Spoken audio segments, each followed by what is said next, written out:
वित्त मंत्री दिया कुमारी की ओर से भजनलाल सरकार का दूसरा पूर्ण बजट विधानसभा में पेश किया गया। बजट में युवाओं को लेकर बड़ी घोषणाएं की गई। भजनलाल सरकार ने इस बजट को ग्रीन थीम बजट नाम दिया।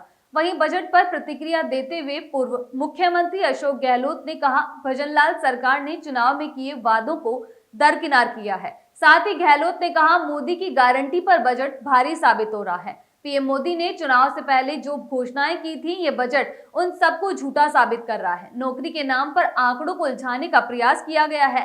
पेट्रोजन को लेकर भी बजट में कोई घोषणा नहीं की गई। पूर्व मुख्यमंत्री अशोक गहलोत ने कहा, मोदी की गारंटी पर भारी साबित हो रहा है राजस्थान सरकार का बजट।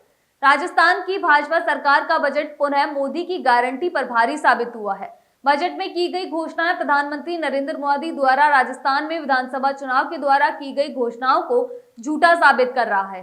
प्रधानमंत्री द्वारा 18 नवंबर 2023 को राजस्थान में वादा किया था कि जैसे ही यहां पर भाजपा की सरकार बनेगी, राजस्थान के किसानों को पीएम किसान सम्मान निधि में 12,000 रुपए मिलने शुरू हो जाएंगे। परंतु राजस्थान की भाजपा सरकार दूसरे बजट में भी केवल 9,000 रुपए ही किसान सम्मान निधि कर सकी है। 19 नवंबर 2023 को चूरू में प्रधानमंत्री ने वादा किया था कि राजस्थान में भाजपा सरकार बनने पर पेट्रोल डीजल के दाम पड़ोसी राज्य हरियाणा के समान हो जाएंगे। परंतु सत्ता में आते ही ये गारंटी भी भाजपा सरकार ने भुला दी और हरियाणा में राजस्थान से 10 रुपए सस्ता पेट्रोल मिल रहा है। गहलोत ने कहा, भाजपा के घोषणा पत्र में बाजरे की न्यूनतम समर्थन मूल्य पर खरीद एवं गेहूं की 2700 रुपए प्रति क्विंटल पर खरीद की गारंटी दी गई, पर इस बजट में बाजरे की खरीद का कोई भी जिक्र नहीं हुआ तथा गेहूं पर केवल 150 रुपए बोनस की घोषणा की गई, जो 2014 से पहले केंद्र और राज्य सरकार पहले ही दे चुकी है। गहलोत ने कहा, हमारी सरकार ने राजस्थान मिनिमम गारंटी एक्ट के सामाजिक सुरक्षा पेंशन में हर वर्ष 15% बढ़ोतरी के प्रावधान किया था। इसी कारण पिछले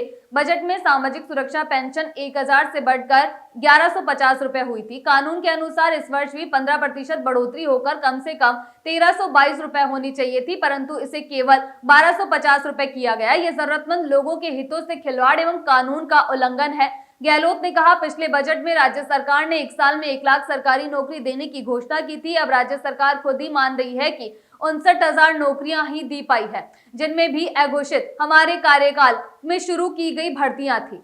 अब 1.25 लाख नौकरियों की घोषणा अगले साल में की गई है, जबकि सरकार द्वारा ही अगले साल में 81,000 नियुक्तियों का कैलेंडर जारी किया जा चुका है। ये केवल आंकड़ों में युवाओं को उलझाने का प्रयास है। गहलोत ने कहा, मुख्यमंत्री ने कुछ दिन पहले बाड़मेर रिफाइनरी में उत्पादन अप्रैल 2025 तक शुरू होने की बात कही थी, जिसे बजट में अगस्त 2025 कर दिया गया।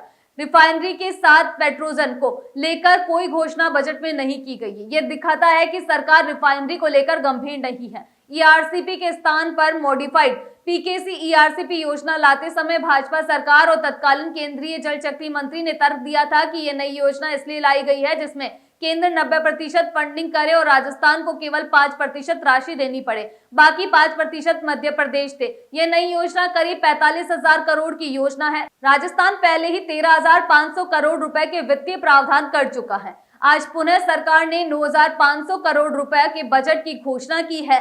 क्या केंद्र सरकार ने इस नई योजना के लिए बजट देने से इनकार कर दिया है? क्योंकि केंद्र के बजट में भी इस योजना का कोई भी जिक्र नहीं था। राज्य सरकार को इस पर स्थिति स्पष्ट करनी चाहिए। गहलोत ने कहा, इस बजट में एसपी, एससी एवं एससी कोष की राशि को 1750 करोड़ रुपए करने की घोषणा की है, परंतु बजट 2024-25 में घोषित 1500 करोड़ रुपए की राशि का 1 पैसा पिछले 1 साल में जारी तक नहीं किया गया है। यह दलितों एवं आदिवासियों के प्रति भाजपा सरकार की भावना को स्पष्ट करता है। अगली बार आपसे फिर मुलाकात होगी, तब तक के लिए इजाजत, नमस्कार।